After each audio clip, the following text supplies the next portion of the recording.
Scribd Audio presents Above the Rain by Víctor del Árbol. Read for you by Shetterly. I have discovered that all the unhappiness of men arises from one single fact, that they cannot stay quietly in their own chamber. Blaise Pascal, Pensées. How can I bear this sorrow that gnaws at my belly, this fear of death that restlessly draws me onward? If only I could find the one man whom the gods made immortal, I would ask him how to overcome death. Gilgamesh, Book 9, translated by Stephen Mitchell. Prologue. Tangier, July 1955. The presence of Enrique's things was testament to his absence. Bags piled up in a corner containing the clothes he hadn't taken with him. An ashtray full of American cigarette butts that Thelma refused to empty. The wooden bookshelf buckling under the weight of old books. Filing cabinets containing folders full of papers written in his hand, bearing his signature. A shoebox with no shoes. And Enrique's favorite record, Angel Eyes, by Matt Dennis, which she listened to over and over, like a disease she'd caught that made her sicker each day.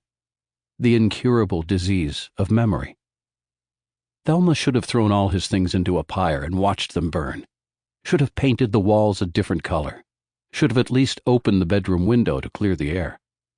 But doing any of those things would have meant accepting that this time Enrique's absence was definitive, that this wasn't like other times, when he'd leave but then come back. And she wasn't ready for that.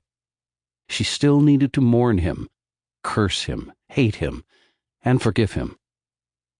Every night she stayed up until late, and like a monkey repeating a game it's been taught without understanding the rules, dragged herself to the bathroom to stroke Enrique's shaving brush, or lovingly put on his bathrobe, to use his comb on her hair, brush her teeth with his brush, and tune into the radio station he listened to while getting dressed in the morning.